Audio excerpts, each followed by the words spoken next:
Hey everyone, just quickly hopping on to introduce the episode. This is a deep dive into Raquel Leviss, and it's actually part one of a two-part episode. It was not originally planned as a two-part episode, but quite simply, Piper had to go. We ran out of time, and we definitely needed more time and space to complete the conversation. So there is a second part coming. That'll be coming probably within a week or so. So just be on the lookout for that. And the other thing that I wanted just to say up top, especially if you're new to the podcast or new to my content, is that I tend to try to not repeat myself too much from episode to episode or even from content on other forums like Instagram, for example. And so if I've gone into something more in depth in a previous episode, I tend to be mindful not to rehash the same stuff too much.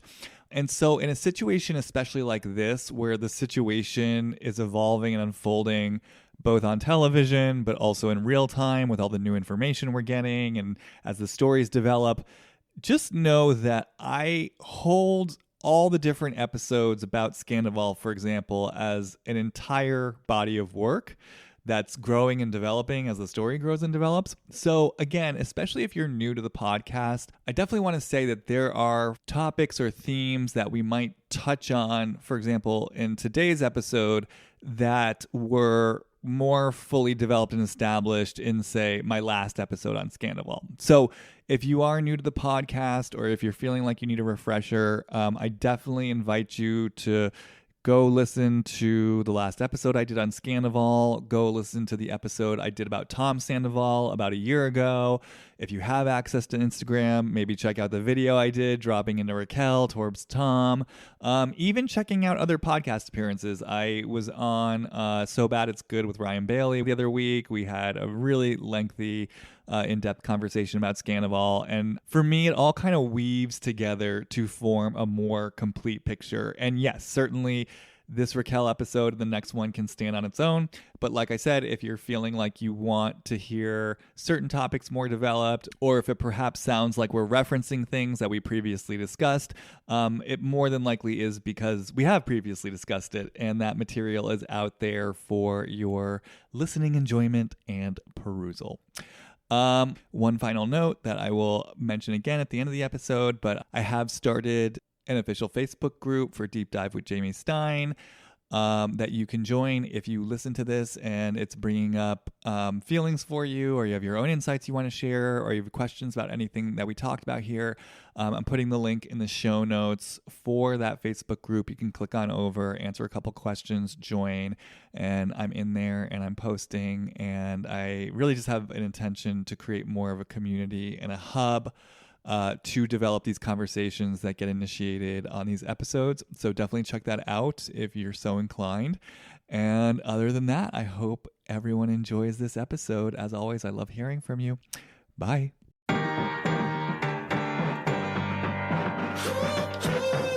Hi, and welcome to Deep Dive with Jamie Stein, where we take a deep dive look at all things reality TV, pop culture, and the world at large.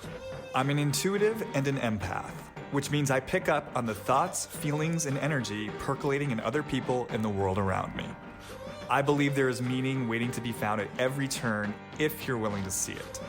So join me as we dismantle everything from trash TV to high spiritual concepts and learn more about ourselves, each other, and how we're all connected.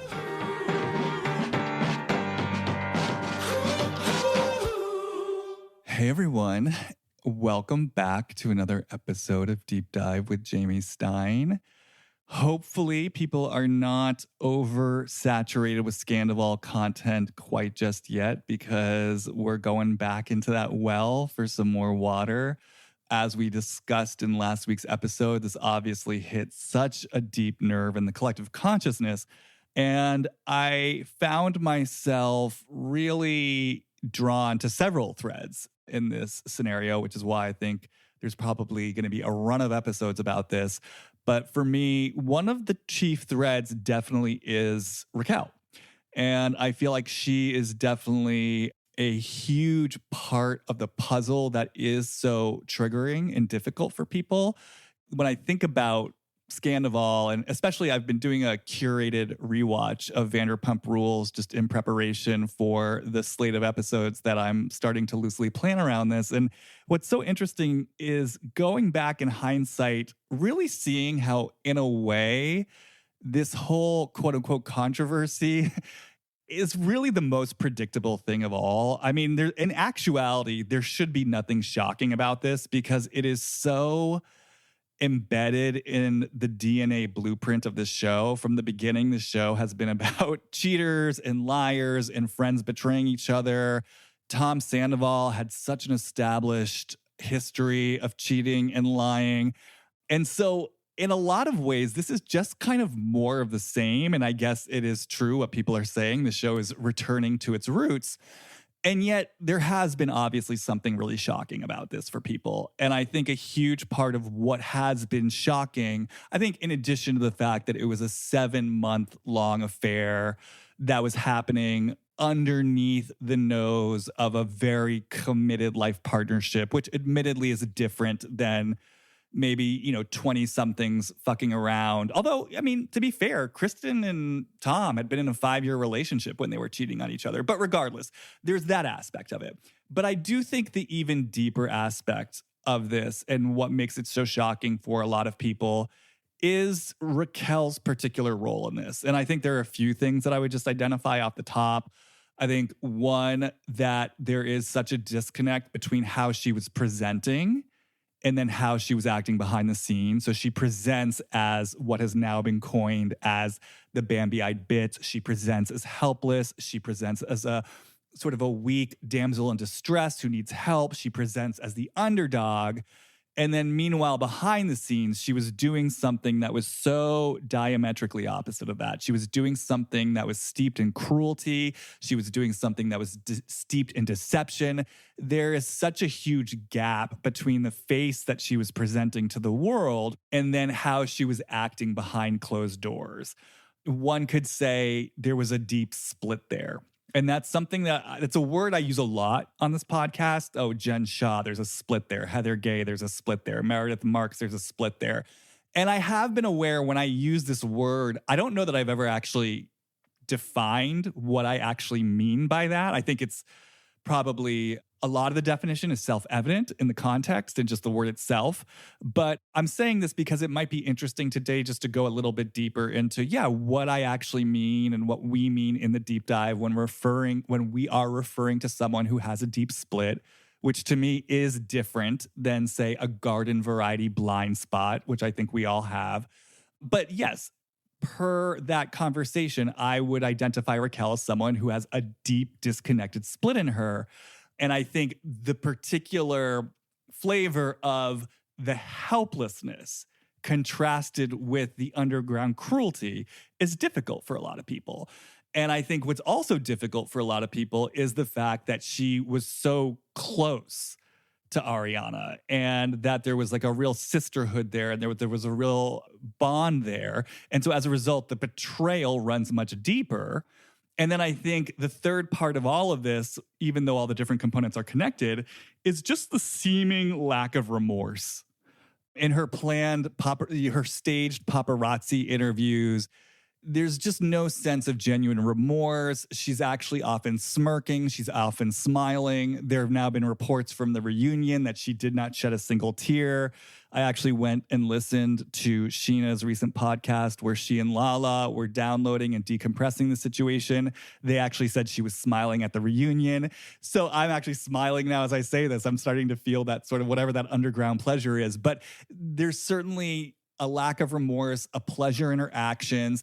And so, it's almost like Raquel has kind of emerged as as almost like a cartoon villainess who seems so completely removed from and shut down to the destructiveness of her own actions. And I think that there's something that's very uncomfortable for a lot of people around that. I mean, I keep having the sense, just to maybe get ahead of the conversation, I think there's something about that makes us feel our powerlessness in a way to be faced with someone who perhaps is just so removed from their own negative intention And again, not just like a garden variety negative intention, a negative intention that can go into the home of someone who has taken you in and treated you like a sister and do something so hurtful and then have no remorse. I can kind of just even feel it as I say it. It feels like there's just something here about if there's just not some basic moral grounding that we're all agreeing to, how am I in any way safe? And whom can I really trust? Can I trust anyone? It's interesting. Sheena really had, and I've been hard on the cast for the way that they've oriented around this, but it was interesting to hear Sheena's podcast. And she did have some very real moments that felt like genuine vulnerability of tapping into a voice that just said, I'm realizing I may not have ever truly known who this person was. I thought she was a close friend. And now I'm realizing I may not have, like the person I thought I knew may have been a complete act. And I could feel for her. I mean, she was like, I'm questioning everything in a way. So having said all that, I am aware there's a lot of aspects to the situation. And I think Raquel in particular, that is uncomfortable and difficult and triggering for people. So I think that's why I was drawn to this. I really thought this might be a great opportunity, one, to deep dive Raquel, as we do, see what we feel into in our playful exploration. But two, in terms of holding this process this Scandoval process that we're in as a collective, and maybe identifying pieces of what it's bringing up in the collective, using Raquel as an archetype of the person who is split, he or she who is split, he or she who is deeply disconnected from themselves. And as we feel into the possible threads of her own experience of what that is in her and maybe where that comes from, perhaps creating almost like a case study model of like, this is how something like this can get formed in someone. This is maybe what's going on for them in these moments so that we can perhaps bring a deeper sense of understanding and yes, like humanity to this experience and maybe in a way demystify it and hopefully make it a little bit less disturbing for whomever it is disturbing, if that makes sense. So I'm just kind of laying this groundwork up top just in terms of intention and stating like this is for me, this is a space to let's get into Raquel. Let's get into her role in all this. Let's get into what might be happening for her and what possibly made her who she is. The last thing I'll say about this up top, just in terms of framing the conversation, is I know that I've intuitively tinkered around. And I know anyone who's followed my content knows I've felt the possibility of, for example, a triangulation that may have happened sort of earlier in her life between the man of the house and the woman of the house. And again, I am aware when I say these things, sometimes I don't take that extra step to really say these types of patterns can get laid in many different types of ways. And I think sometimes there's maybe an assumption, like there's the most obvious conclusion. So for example, her father, her mother, or maybe there's an assumption that I'm implying that there was molestation or something like that. And I do want to take this opportunity to say I'm never making those kinds of assumptions, and it's not necessarily always the most obvious answer. And I think there are lots of different covert and overt ways that these dynamics can play out. So part of my intention too is maybe as we're exploring Raquel and we'll see what threads emerge, we can kind of explore different hypothetical examples of the way certain patterns can get set, because it does feel important to say there are many different routes to pattern getting set in someone. And it isn't always the most obvious answer. And it's not always an overt message. And it's not always even the family of origin. And so that just feels important on some level to really kind of just create the broader framework of curiosity, being in the unknown, knowing that we don't actually know about her. Yeah, and just illustrating the different ways these things can possibly unfold.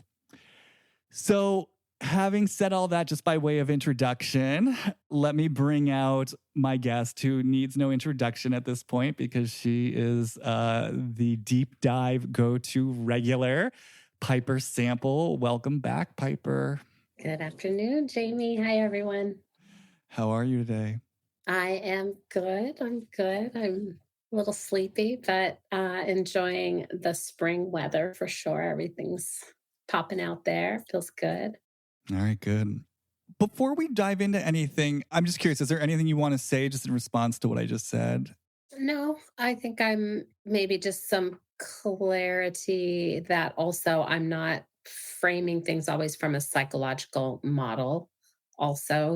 Like when we're talking about splits and using that term, that we're not necessarily using the psychological framework of a split when it comes to borderline disorder or like personality disorders that involve different personas, personalities within, that it's maybe what do you call it, a disclaimer that says, I'm not an expert in this field, but I definitely have experience working with people and also have a reference towards what splits can mean and how they get formed and what our work is around maybe weaving those parts of ourselves together to have a more holistic way of being in relationship.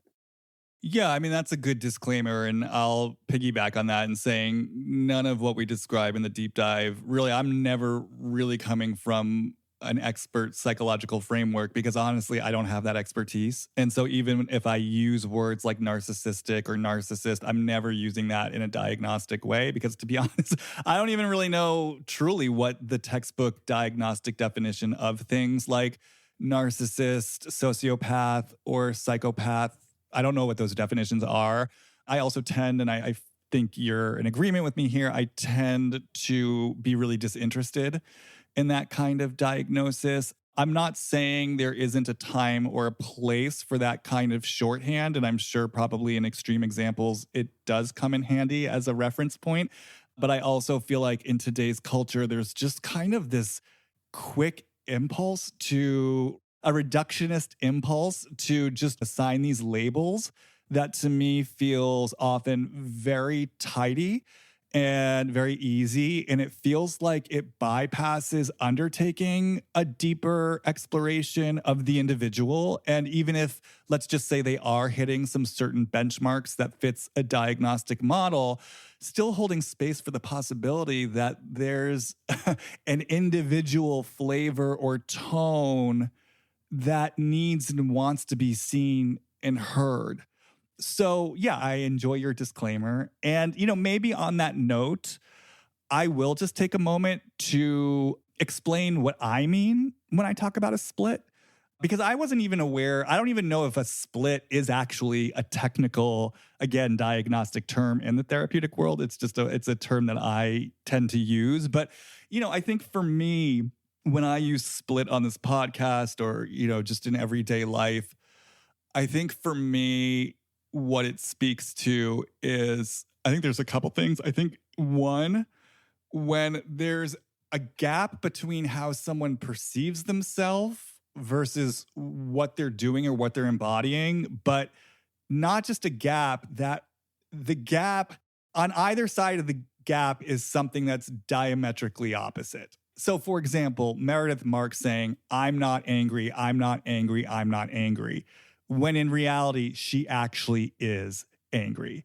Heather Gay saying, I'm good, I'm good, I'm good. Everything in me orients around being this good, perfect little girl, when in reality, the energy in me and the things I'm doing behind closed doors is very much the opposite of that. Jen Shaw proclaiming, I'm innocent, I'm innocent, I'm innocent, when in reality, she's guilty. So that's sort of one piece of it for me when the deeper, I guess what I'm calling truth, is diametrically opposed to the conscious statement or the conscious investment.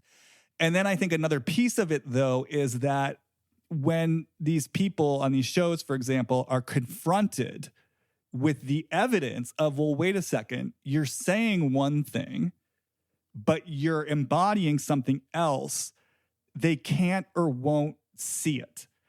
And instead of taking in the information, even just watching themselves on the show, and I know you speak to this a lot about being fascinated about people getting the chance to see themselves on the show and then how they show up to the reunion. Like, are they taking it in or are they doubling down? So people having this amazing opportunity to get this reflection on reality TV, and rather than taking in the new information from a third outside perspective and perhaps integrating that, instead they're doubling down on their narrative, which to me often includes really like rewriting what I'm calling reality to fit their narrative. And it feels like the more that they struggle and strain to maintain their narrative, the more they just start to kind of split off. To me, that's why you see a lot of these people like Heather, for example, or Jen Shaw. It's like, I don't remember. Suddenly there's like memory lapse because it's like they can't even fully organize the new information with the narrative they're holding on to because the two things literally don't sync up. And so to me, this is kind of a different phenomenon than what I would call a garden variety blind spot. I think, for example, I don't know, I'm just going back to Shannon Bedore's first season of Orange County, where that season she was like, she thought David was the problem, David was the problem, David was the problem. He wouldn't meet her needs, he wouldn't meet her needs. And then she came back to the reunion and said, you know what? I watched the show and I saw I was nagging him. And I learned from that. And I realized, holy shit, I'm more of the problem than I realized. So to me, that's a blind spot. Like there was something that she was doing that she wasn't seeing.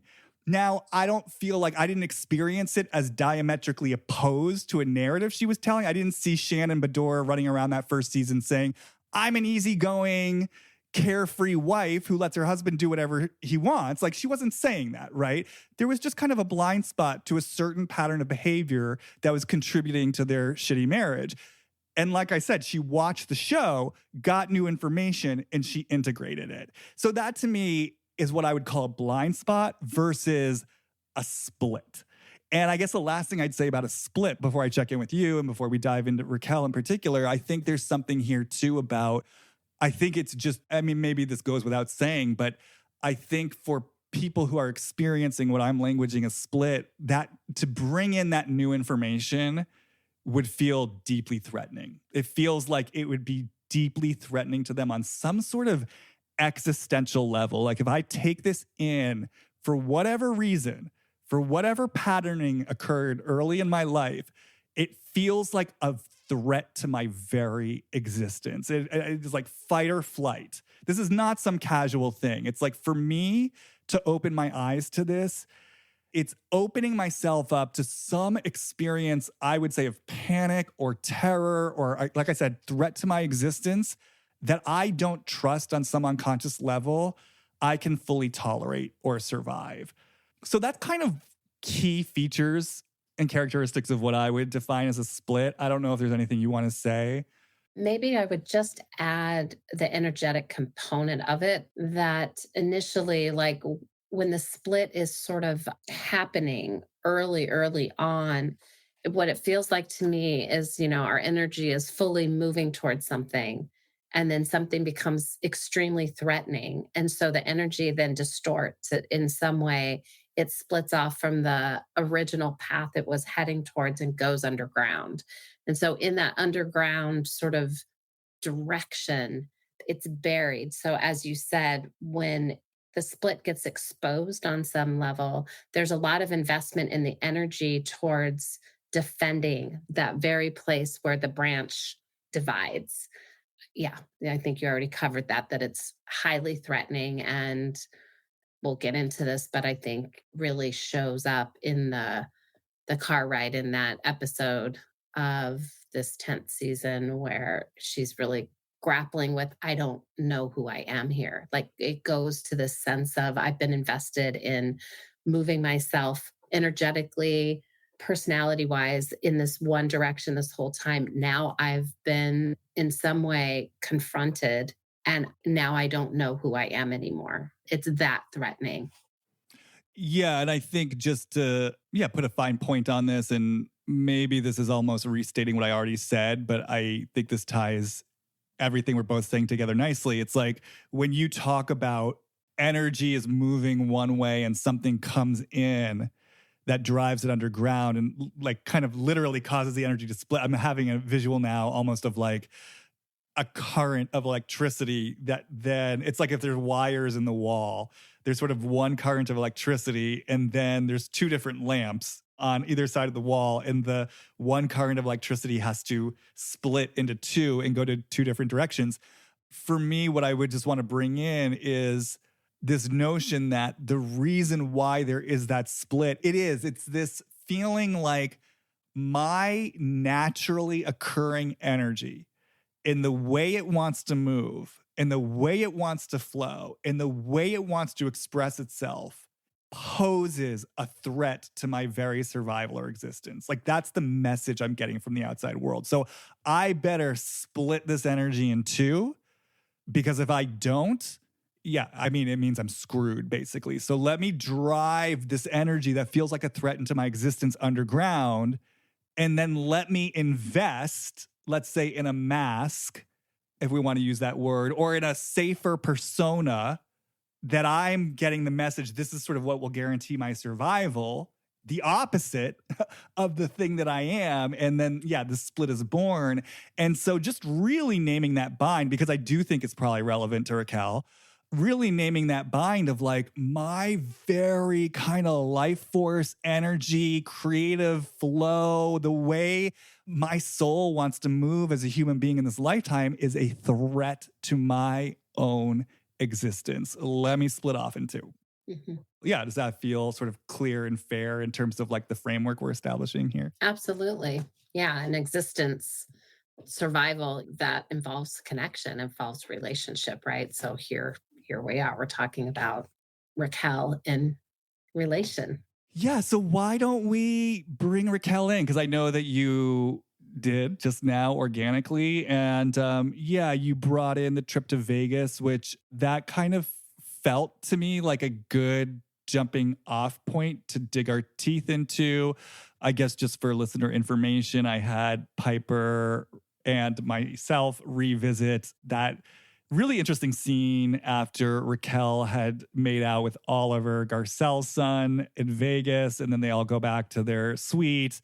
And, there's that moment where Lala says to Raquel, if you've been drinking, I'd never trust you around my man. And then Raquel makes her come back. Well, it's a good thing you don't have a man to be around. And then there's the projector lights and Raquel overhearing the women making fun of her. And then, yes, to your point, the subsequent car ride where Raquel has this breakdown. There's something about that whole sequence of events that just felt like so much of the DNA of Raquel and her, what I'm calling split, is embedded in that. So I just thought that might be a good jumping off point for us to just even start feeling into what is going on there for her and her experience of that, and then maybe using that as a way to kind of spiral outward into the deeper, more dramatic decisions she's making with this affair. And then, yes, looking at where this may have come from in history.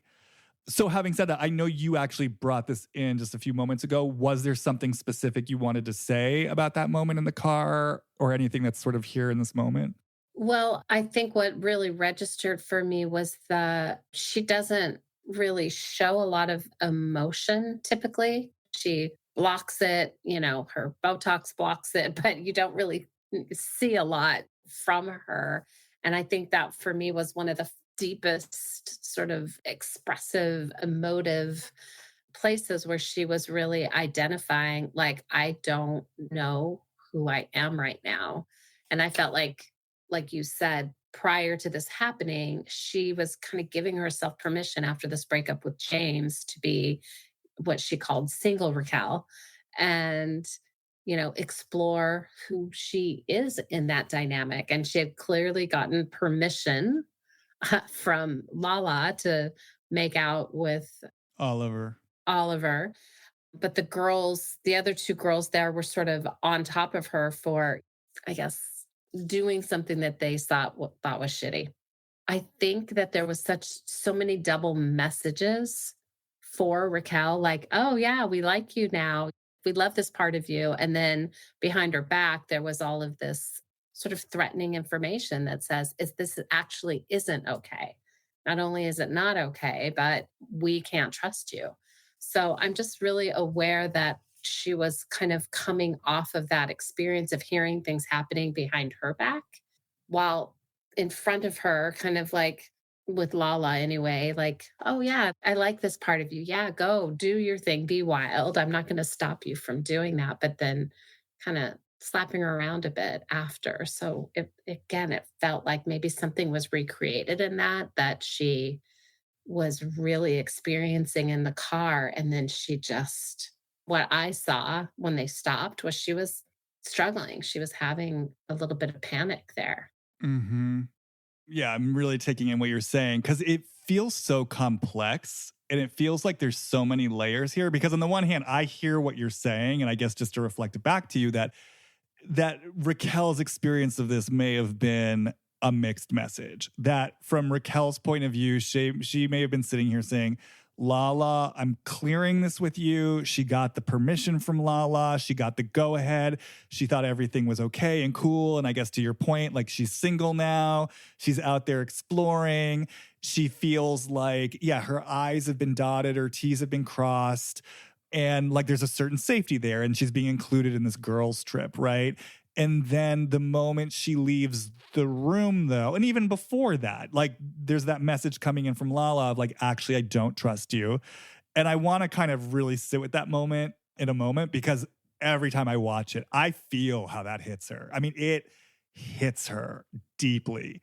But Lala has that moment. And then, yeah, to your point, they're sort of making fun of her behind her back. And so I can definitely take that in on the level of, for Raquel, well, I'm damned if I'm I'm damned if I don't. Like, I thought I was safe.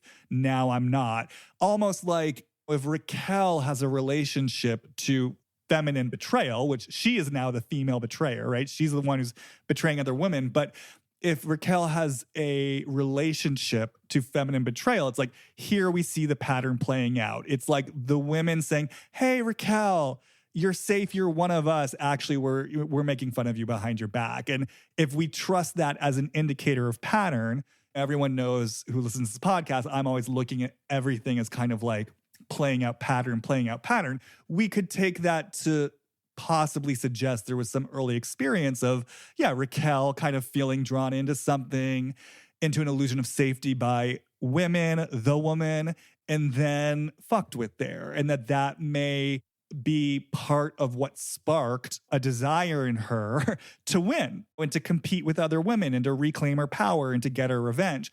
So I get that aspect of it, but I also want to bring in something else. And I think that's all valid. But I also sort of want to bring in, like, do we believe, though, that Raquel was completely innocent in that situation? Meaning, she did ask Lala's permission, but there was also a part of me that felt like you're doing this to cover your bases. Like you are, to Katie Maloney's point, you're interested in guys who are either married or other women are interested in. And it did feel a bit like a pissing contest. And we know that moment's coming later on where she leaves the Havasu house and says, yeah, by the way, he liked me more. We know she's got that competitive, obviously with the affair, she's got that competitive drive in her. So the whole situation almost felt to me like, I'm clocking who Lala is interested in. I want to make my play.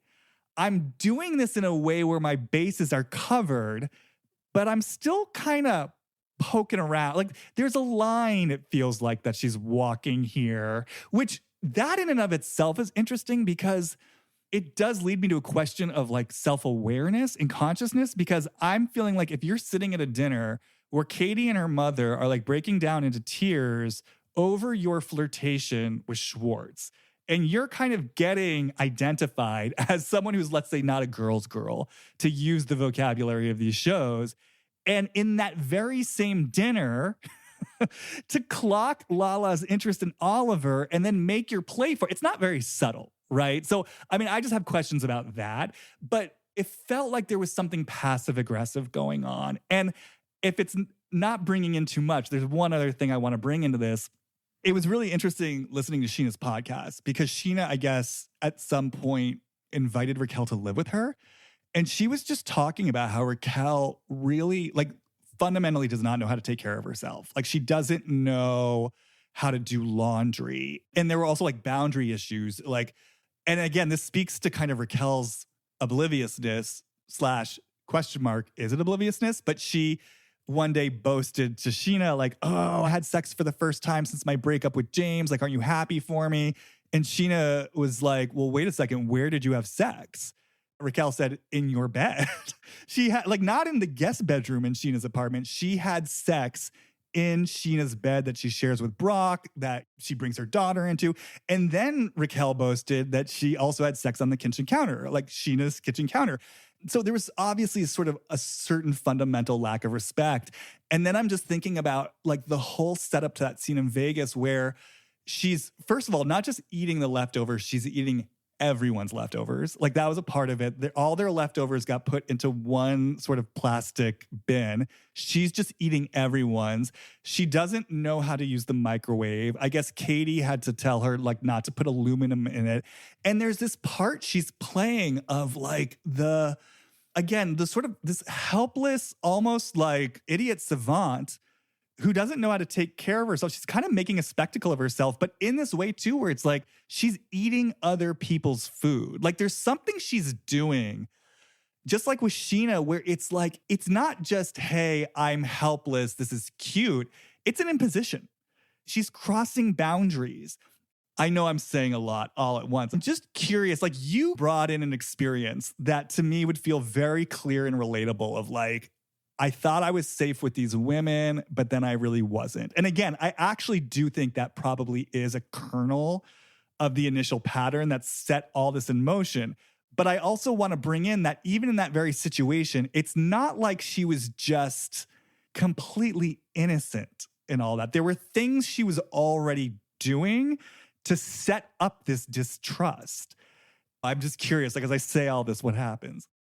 Well, I'm really aware of the sort of the undercurrent of punishment, right? Like Lala slept with James. Like there was a way that she kind of came into this group while like mid whatever arc of Vanderpump Rules. Like she wasn't in the beginning of the cast. She came in later. She was probably being a very observant person, trying to figure out how she was going to get her time. But also these girls were mean girls. Katie is a mean girl. Sheena's a mean girl. Like these girls they're mean to each other. They've all sort of betrayed each other's friendships over time. And she was a witness to all of that in the beginning. So I think she modeled something there also. Like whether she knew how to do this prior or this was something that she just learned how to fit in. But I'm aware that there's a punishing element as you were talking. And then I was sort of thinking about, you had sent me the information about the fact that her mother gave her to her aunt to be raised. And so I was just, as you were talking, really sort of thinking about the energy of the mother, the energy of like growing in somebody's body, sort of identifying being one with this being. And then I don't know how that transfer happened. I don't know what went down around like, here I've birthed this child and now I'm giving this to my sister, another woman. Right there's the potential for this little energetic being to have some confusion about the relationship with the mother. So I don't know how any of her stuff played out with her adoptive mom, how easy it was for her to connect with her, what was going on around those very, very early experiences of learning to be a mom, somebody who didn't give birth to this child. Like, I don't know what the dynamics were between the biological mom and the adoptive mom. They're sisters. It's not like some stranger. So I'm really sort of, you mentioned archetypes earlier. So I'm just kind of connecting on that level as you were talking about all these different things you were picking up on in that conversation on the bed and what could be playing out here really deeply unconsciously. Yeah, I mean, this is something I really wanted to bring in, and I'm sure we'll continue to weave it in. I mean, I guess since you're bringing it in now, yeah, let's bring in the larger framework, which I think it's always important to look at the larger framework that someone's born into. And I think Because we're talking about existence and threat to existence in a split. And just to really name, Raquel wasn't wanted by her biological mother. She was a mistake. She was conceived by accident. And her biological mother then gave her to her aunt and to her uncle to be her adopted parents.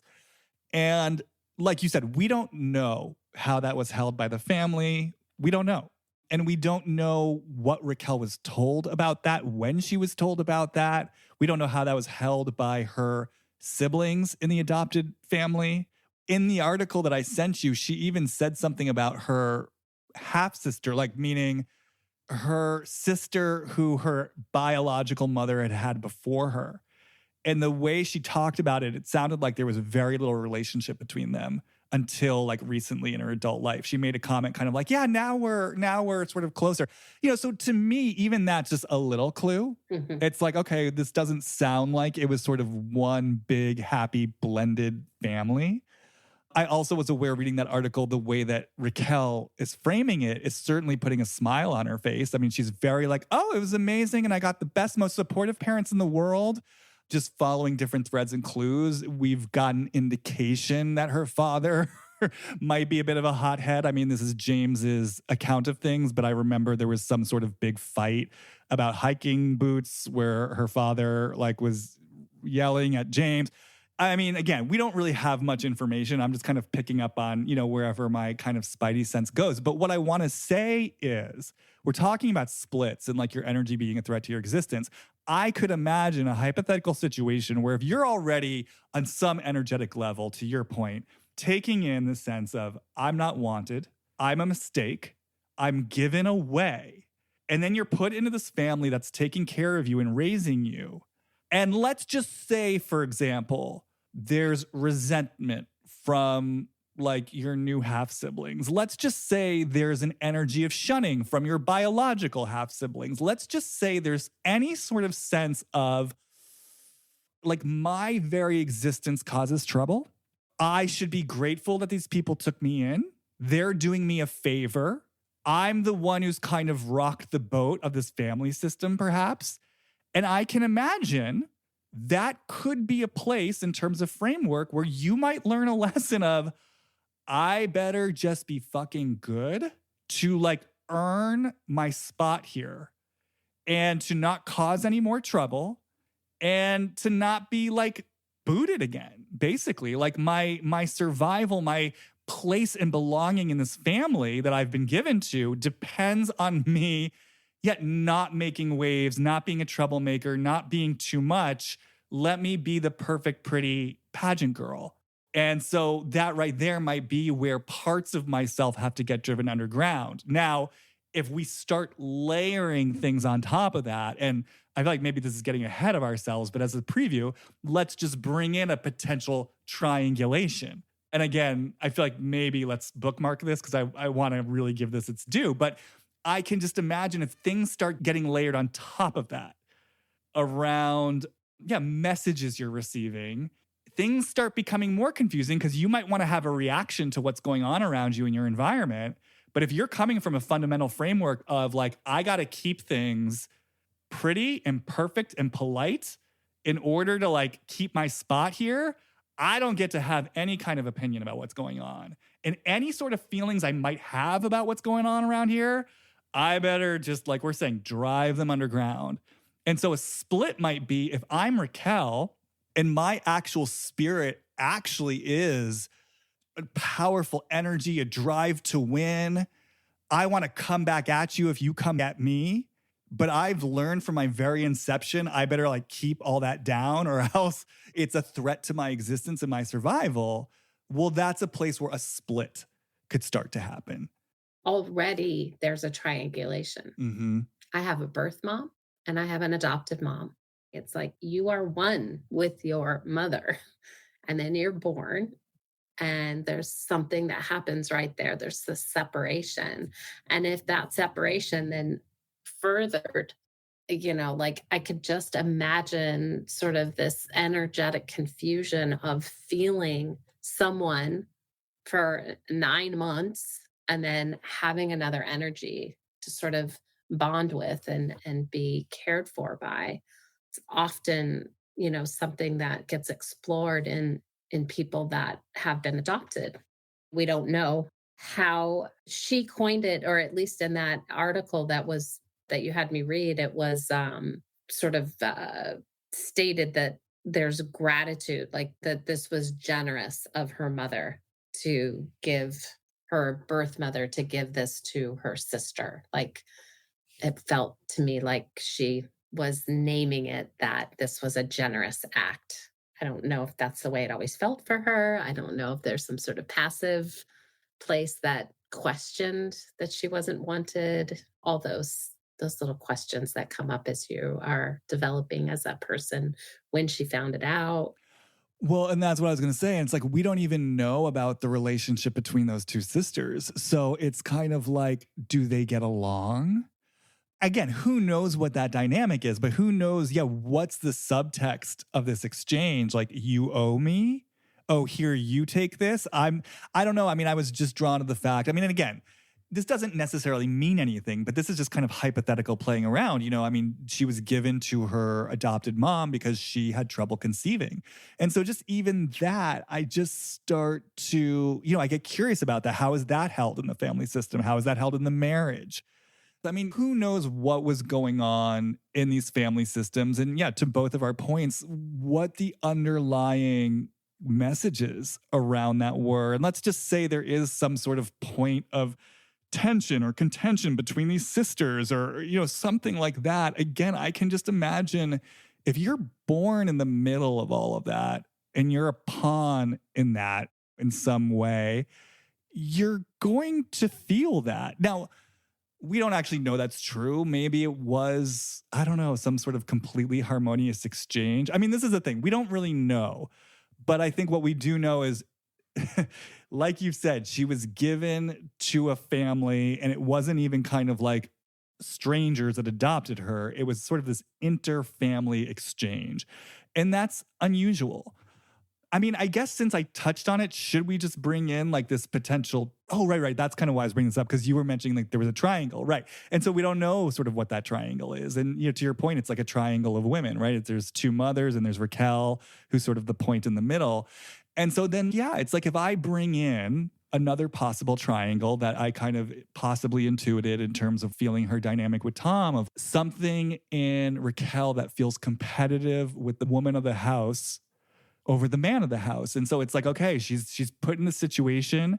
There's already possibly a message from the overarching framework that I have to sort of keep quiet. I have to sort of be good in order to belong. I better not rock the boat.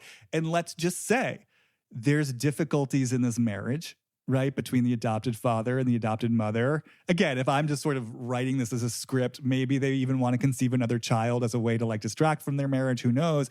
And let's just say this father starts giving Raquel a lot of attention. Oh, you're my good little girl. You're my princess. Let's say he gives her a lot of energy, as opposed to giving his wife energy. And again, just to be clear, I'm not talking about like overt incest. I'm not talking about molestation. I'm just talking about like your daddy's little girl, and I'm investing a lot of energy in you. Maybe I'm the one who really wanted you. Who knows? And as Raquel, especially if I'm already feeling like I'm in a precarious situation in this family system, and here's a relationship where I'm getting currency, I'm getting love, I'm getting a sense of protection, right? But then mom over here is feeling, even if it's unconscious, excluded, jealous, or competitive, and perhaps starts taking that out on Raquel. And then voila, you have a triangulation where Raquel has kind of been seduced into something over here by dad. She's now paying a price from mom. But again, this is what I mean when I say she's already learned I don't get to have feelings about what's going on around me. I don't get to protest. I don't get to say no. I don't get to say, wait, guys, this is weird. Or mom, why are you treating me this way? That voice goes underground. So what I have to do here, hypothetically, is continue to be the good little girl and the good little princess. And so then that part of me that might want to say, hey, mom, fuck you. Hey, mom, like you're treating me unfairly. I don't get to have that voice, but over here, I've got my knight in shining armor. And I've got my covert power that I wield where I'm wrapped around dad's little finger. So what I can do is I can kind of unconsciously play into this dynamic and be even more of dad's precious little girl, maybe even get dad to like advocate on my behalf. And this is sort of where I start to identify a covert sense of power and a covert sense of pleasure. It's like we're saying, I'm getting set up by the woman. All right, I'm going to get you back, but I'm going to do it in this really sneaky way because I learned from the beginning, I can't risk having overt expressions of my anger, of my power, of my drive to like win or for things to be fair. So that's what I mean when I say you have the framework and then something else or many other things start to get layered on top of that. Mm-hmm. And it's sort of one possible scenario of how someone like Raquel starts to sort of develop a relationship to both being kind of like the vacant, pretty pageant girl who just keeps everything copacetic, but then also a deep underground desire to win and to sort of like pay back the woman who's betraying me. Mm-hmm. I'm just sort of taking all that in, and like what's happening is I'm remembering like the dynamic between her and James in the beginning, that relationship that was going on, and how I always sort of felt the difference between these separated parts, where she was either a victim or people were being mean to her. And then the James would sort of fight for her, kind of bring in his energy and sort of advocate for her in the group. But then at the same time, sort of take her out when they were alone in private, which was interesting. So I'm just sort of feeling what you were saying in terms of the parts that she learned to play in order to be covert and hide, maybe whether it was a conscious or unconscious intention to get the love of the man, but also the women, Mm-hmm. to be a part of something, to belong. I'm just going to let it keep kind of percolating because, like you said, it feels like there's so much here. Well, talking about layering things on top of this, then there's the whole pageantry world. That's a whole other element of this. And that article said, I guess it was her adopted mom who got her into the pageants. So even that's kind of interesting information, right? And that's its own world. I mean, we're talking about themes of like where your currency resides, being pretty, putting on a certain face, but then also this underground competition and both kind of the double-sided sorority and also competition amongst women.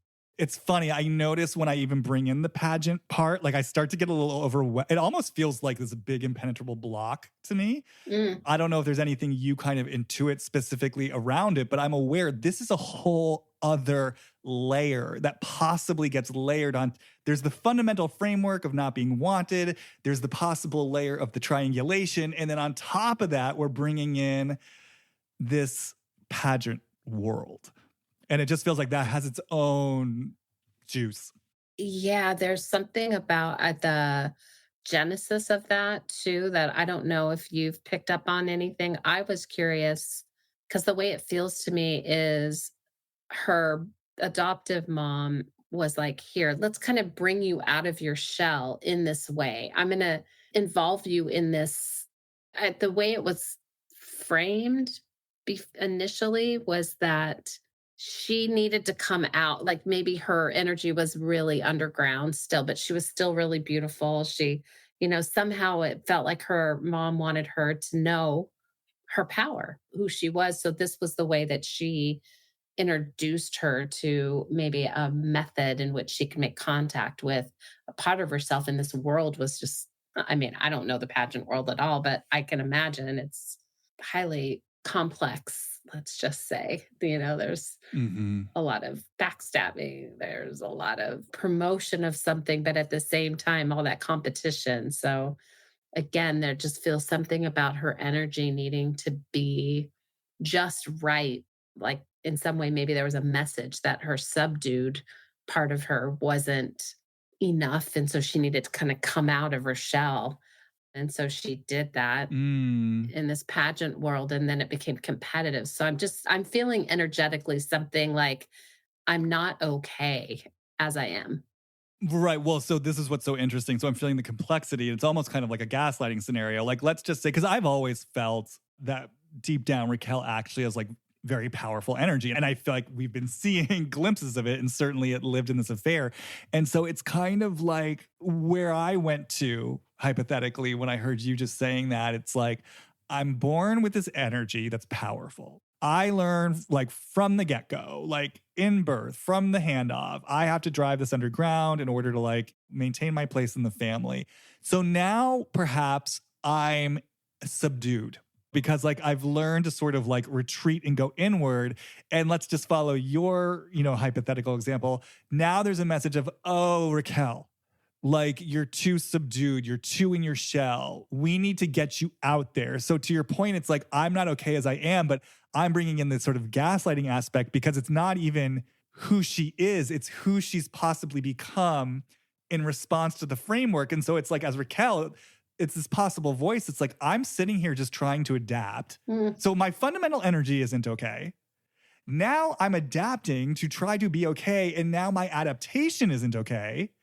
Now you're putting me in a situation where, yeah, like to your point, I have to be extroverted in a certain way, but I'm still carrying this message that my stronger energy isn't okay. So it's almost like she has to put on like a mask of drive to win and a mask of what it means to be like competitive in this world, not and also getting the message too that her main currency is her looks. And it was interesting when you were first talking about the pageant world. That was the first thing I started feeling. I'm like, oh my God, it feels like there's such a mixed message here for her around her currency and her attractiveness. And again, we don't know anything about these people. So this is just me purely going on an intuitive riff. But I just felt something about like, on the one hand, you're penalizing me for this. And on the other hand, you're telling me like, this is my strong suit. But I think if she were penalized for it, that's an example where I feel like it feels like a covert message. Like, again, if we're just going with the hypotheticals, if there is some triangulation with dad, it's just some sort of like energy or unspoken message or passive aggressively worded message around who Raquel is as this pretty girl. And I don't know, receiving some sort of message about that. But then, yeah, like, let's put you in I don't know. There's something probably unconsciously. I just feel a little bit of like a mind fuck in putting Raquel in these pageants. Okay, we'll put you in these pageants. I'm saying this is for you, but I'm also kind of like, I don't know, like poking you somehow here. I mean, again, this could be completely off. We do not know anything about these people, but this is just sort of what's coming to me as we explore this. And so I think the last thing I'll say, just because going back to my introduction, I think Raquel is difficult for people because there are so many layers of disconnection, right? And ways in which she just seems so removed from herself. But it's like, if we go with this hypothetical example, you start to see how many possible layers of removal there have been from what we might call her core self or her true self. And so it's just like, it's layer upon layer upon layer. And then what she starts to put stock and value in, because of course she's going to want to win the pageants. You know what I mean? Like she's going to want the victory.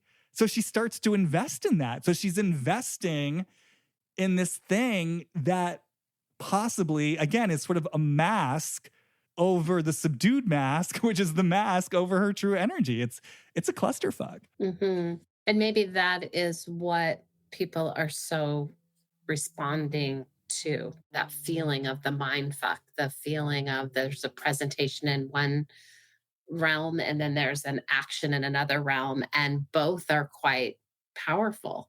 Mm-hmm. And when I say powerful, I mean strong, like a strong sense of, oh, she's vacuous, she's not very smart, she says really awkward things, there's something about that. And then all of a sudden, bam, she's like, I'm going to take you down with this. There's something that just comes through that's sharp and cutting and willing to like stand up and say something where others aren't all the time.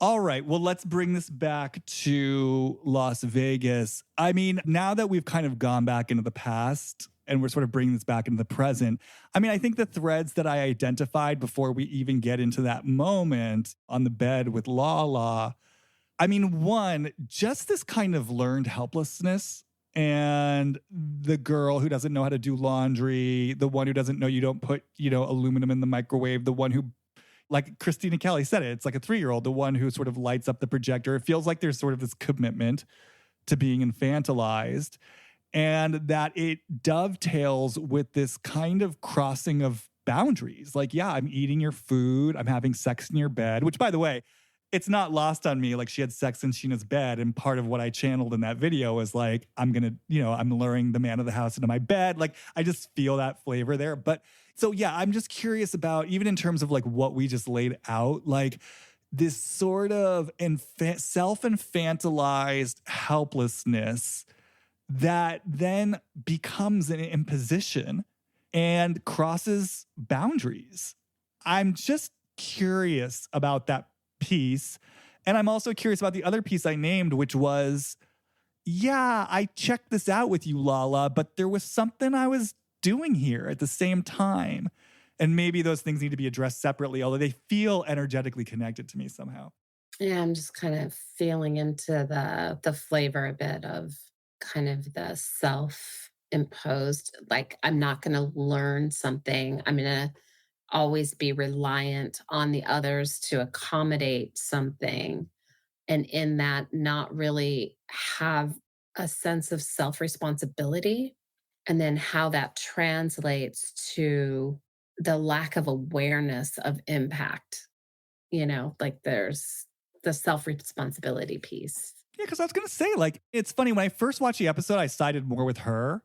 But I was watching it again. I was like, actually, I get it. This would be annoying. Like, you're eating my food. Like, you started eating it without my permission. You're asking if it's okay after you've already started eating it. Now you're eating in bed. You're like maybe burning the sweet down, like having to do the microwave. Like, I got it. I was like, this is an annoying energy. It's very, like, it kind of sucks all the energy out of the room. And it's like, we have to look after you and take care of you. And yeah, it does feel like there's something very passive aggressive there. It feels like this very sort of covert bid for some kind of power. And then, though, she's going to be upset when the girls are upset with her.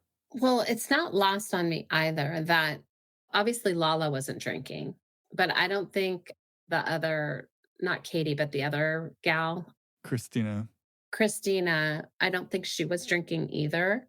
At the bar, she was drinking like club soda or something. I remember registering that. And so I'm aware that those two were probably sober. And then Raquel was drunk and Katie seemed a little tiny bit tequila Katie. But there's something about the difference of registering what was happening also. Like she's being super sloppy. It is annoying when somebody's being really sloppy. But I'm sorry, Lala has been the sloppiest. She understood that, but I think she was basically saying at that point, I don't want this in my world anymore. I don't want a part of this, but in some way was promoting it. Yeah, go have fun. Let's just have a good time. This is for Katie. So again, there's that mixed message that I just want to bring in that was happening for not in defense of Raquel at all, but it feels like a dupe, like, oh, you're welcoming me into this state. And then now that I'm behaving like everybody else like that, I'm getting slapped for it or somehow getting the message that this is really, it's not okay, but I'm not going to take responsibility for it. I don't know. There's something really hard to watch there. Well, I'm drawn to that because I think I trust, this voice of compassion that's coming in that I think is holding something for Raquel that I think is probably energetically true. And so it feels like important information. And I also trust what I'm picking up on too, which is like, I hear what you're saying. And it sounds like, though, this isn't just confined to when she drinks. It sounds, what Sheena said. She was having sex in her bed and doesn't know how to do laundry and just things like that. And she even said James paid for everything. And this was an aspect of her I was kind of surprised by because we didn't get this information in seasons past. Like, to your point, she was the one who said, James, you got to stop drinking. There was kind of even in her willowy helplessness, there was also kind of a certain strength that would sometimes come through or some sort of boundary that would come through. So I didn't know that sort of the backdrop of all of this was he was paying for everything. She didn't know how to do laundry. She didn't know how to take care of herself. She doesn't know how to clean up or anything like that. And there is just something about that I'm still drawn to. I mean, I hear what you're saying, like, regardless of how she presents, that there was an invitation to come as you are, who you are, we're accepting you. And then that's where sort of the mixed message came in. So that I understand for sure. Mm-hmm. But I am still sort of intrigued by this part of her who's a 27-year-old woman who doesn't know how to do laundry or who sleeps in Sheena's bed. But then again, like I said before, tells Sheena, not even like I'm hiding this. It's like, oh, aren't you happy for me? I had sex for the first time after James. Oh, by the way, I did it on the bed. By the way, I did it on the kitchen counter, with no seeming awareness that this is disrespectful and it's violating someone's boundaries. Well, and there's been a few things that I can't even remember really what they are, but I remember like her saying something or doing something and then having somebody go, that's not okay. And then she's like, oh, it's not, like something where she's learning, but not really learning. And this is my question to you. Do you think I think oftentimes you pick up on the places where people are playing something out or at least conscious of something they're doing, where I tend to go, well, did they not learn that yet? Like, for instance, laundry. Who doesn't learn how to do laundry? How did you do your laundry when you were together with James? Did James do it all? Like, that's unbelievable. Well, in preparing for this, as I was taking this in, I remember I knew someone like Raquel in college. I was friends with someone like Raquel in college. And obviously I'm not going to name names, but very similar archetype. Beautiful, beautiful young woman who was chaotic and helpless. And to be friends with her meant really having to like take care of her. And, I remember even back then, I mean, even before I was a self-professed intuitive, I remember kind of, there's something dark here. Like I could feel it. I mean, I still was friends with her. So, that's interesting because there was something seductive about her as well and charming. I mean, there was sort of almost it was kind of like faux Audrey Hepburn-esque. It was, a little breakfast at Tiffany's. Holly Golightly. I'm just the kind of frazzled mess. I'm beautiful, take care of me. Like this sort of somehow makes you special in some way. Do you get that from Raquel? Which part?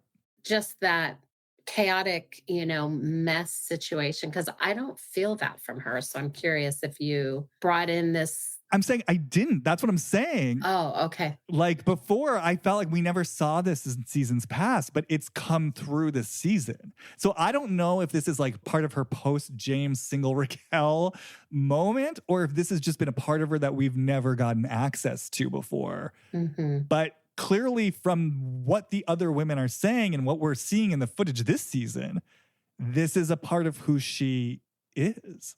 Mm-hmm. She's the girl with the projector and eating everyone's food and putting aluminum in the microwave and not understanding that you have to like buy detergent for the laundry. Like this is who she's being revealed to be this season. And that's why I'm so curious about it. And to me, when we talk about it, it does feel willful. Like it feels passive aggressive. I mean, it's almost like to your point, like to your question. And of course, I don't know the answer to this. Like my guess would be like, no, I feel like she did learn how to do laundry. And something in her is like acting like she doesn't know how. Do you think she's like, like a user? Somebody that just uses people? That's the thing. I didn't before, but like this aspect of her feels like that. Because that's all I'm seeing this season with even the bartender, Peter, the bartender. There's like this way that she was just going to filter through these people without considering them and what they were interested in terms, like, I don't know. I just could feel her like When she was talking to Lisa Vanderpump about, "Oh, yeah, no, I told him, like, this isn't going anywhere." There's just something about her this season that felt like, I'm gonna use the people around me to figure out something. Well, and I think I mentioned this in the last episode and you kind of spoke to it a bit earlier, but I think there's something here. It's like if we hold Raquel as having this split, right, between the good, helpless, pretty pageant girl and this more kind of powerful energy that plays to win and wants things and whatnot. It's kind of like she was in this relationship with James and sort of living her life, I think, according to more of, what I'd call that mask, the sort of pretty, helpless, sort of perfect girl, leaves James. And then, like I said before in the last episode, it's like space opens up. And so it almost just feels to me like maybe she's someone, like you were saying, I'm single Raquel now. Maybe she's someone who, when she was still with James and earlier in her life, if she were a guest in your home, she wasn't going to be having sex in your bed. But it's like now one version of Raquel didn't work out for her. Mhm. So she left James. Now she's single. She's, because really she met James when she was 22. So if she went to college, it's fresh out of college. It sounds like she went like from family to school to James. She always had these kind of umbrellas or these cocoons, right? So in a way, breaking up with James and leaving the engagement, it's almost like graduating for the first time. It's like she's entering the adult world for the first time. And that, I will say, as someone who works with people, and I don't know if you've experienced this too, that's often a pivotal moment where people graduate from college and there's no longer that kind of nest or cocoon. It's where people a lot of times will shut things down. That's when I stop my creativity. That's when I shut down my sexuality. It's like, oh shit, there's nothing kind of protecting me anymore. So I got to kind of drive stuff underground for that false sense of protection. And so it's almost kind of like she's left him. Now she's on her own. She's an adult now. And yeah, it's almost like, I don't know. I just keep hearing the words like space opens up for some of this other energy to come through. And perhaps the part of her that does use that maybe in the past was a lot more covert has a chance to be more overt. Maybe she's going more boldly towards a certain persona of helplessness because this is what's going to work for me now that I don't have James around. Let me rely on my friends. Let them kind of pick up some of this slack. Because suddenly the question I'm hearing, and it might be interesting for me to feel into this, is like, what would it mean for Raquel to enter the adult world with a willingness to take responsibility for herself, with a willingness to do her own laundry, get her own chores done, to be irresponsible with her alcohol? Like, what would it look like? What would it mean for her energetically? And what would she have to tolerate and face and deal with if she weren't living like this kind of woman child? Drop in. That's a great question. I was hoping maybe you had like a sudden hit. Well, I mean, yeah, I feel angry. Like I feel really angry. And I feel the presence of, what I call like dark feminine energy. It's like the girl scorned. It's just like, I feel that energy here big time. It is kind of a feeling of like, I mean, the voice I hear is something like, wait a second, this didn't work out the way it was supposed to.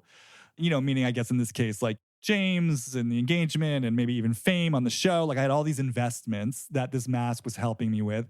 It didn't work out. Now I'm here on my own. I'm supposed to take care. I mean, look, this is stating the obvious, but I feel some investment in being taken care of. There's some sort of demand there, probably in this place where she's disowned a bunch of stuff. It's like, you've got to take care of me.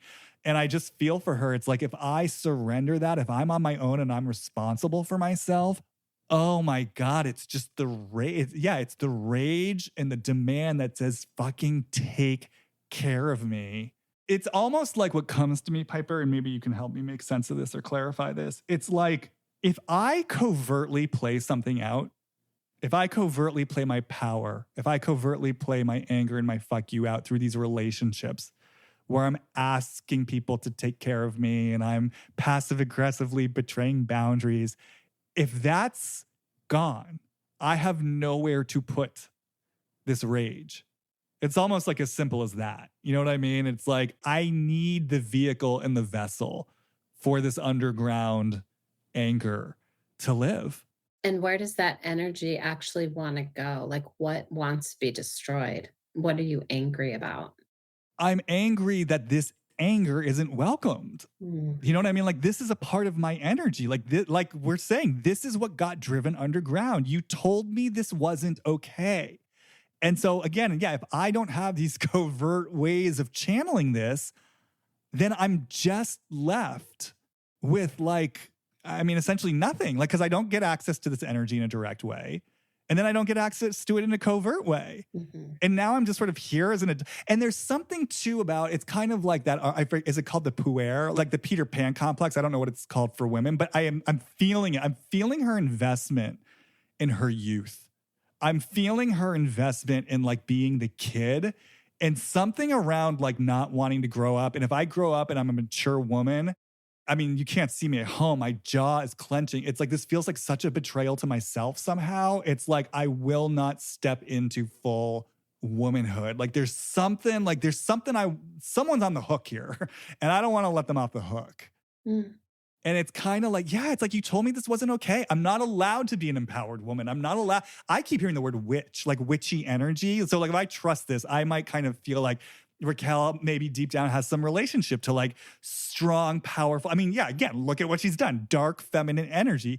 Kali, like provocative sexuality, like, yeah, full access to her powerful emotions, her anger, like strong, what I would call like aspects of one version of strong womanhood. And it's sort of like, you told me this wasn't okay. You punished me for this. Mm-hmm.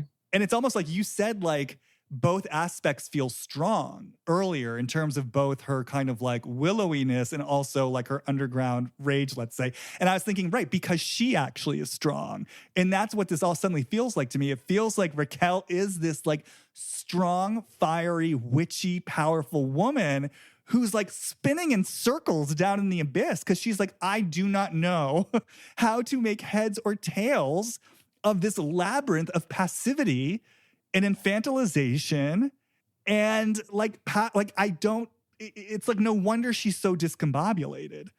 Mm-hmm. And it feels really like almost like if you were to ask her what she was so angry about, she might not actually reach like an understanding or a knowing of what her anger is really connected with. There's something about it being so early on that it feels to me like if I had her in sessions, it would be to give her full permission, this rage, to really help her move it, to explore it, to identify all the places where it wasn't allowed to maybe be out there, so that it, like you said, would create some room, would create some space for her to then take all that energy that's sort of covertly splitting off into, some underground world that she doesn't give herself permission to be responsible or connected with.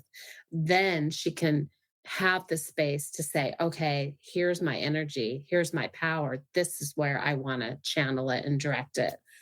And it feels like it's been fed into performance or pretending or doing what she was told to do in all the different places that, like you said, maybe it not panning out, the payoff hasn't been there.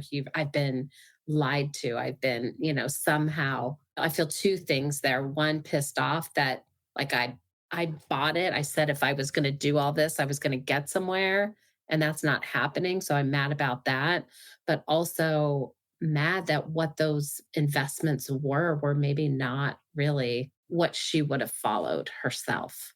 Oh, totally. Yeah. I mean, that's kind of what I was saying before. It's like we're putting you in a pageant. It's like, this is where your currency is. It's like, yeah, it's like we're pushing you to invest in something that's not maybe what you would have wanted to invest in. That's kind of the question. It's like if Raquel had been, let's say, felt free to have access to all of her energy from the beginning, who would she be?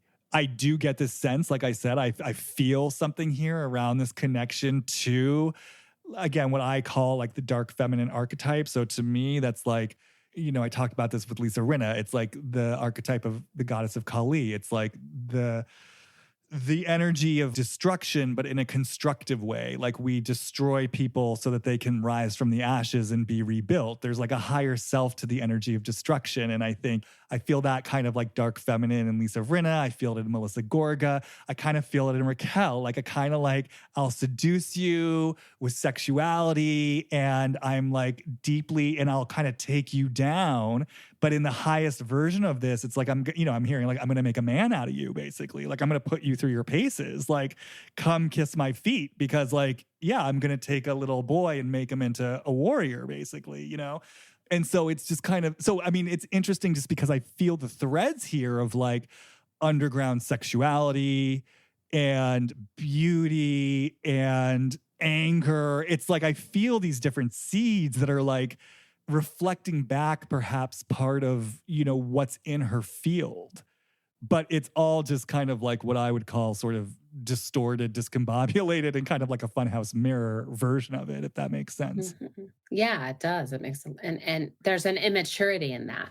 There's like I think what you've been naming all along is sort of this reluctance or an immaturity because when I feel into her sexuality, I don't actually, it's just not attractive to me. It's not, it feels sort of young, like there's such a lack of self responsibility with it that it doesn't feel like it's juicy and channeled in something. It feels very like I would not imagine her as a seductress. You know what I mean? Like I would never be seduced by somebody like her. Let's just put it that way.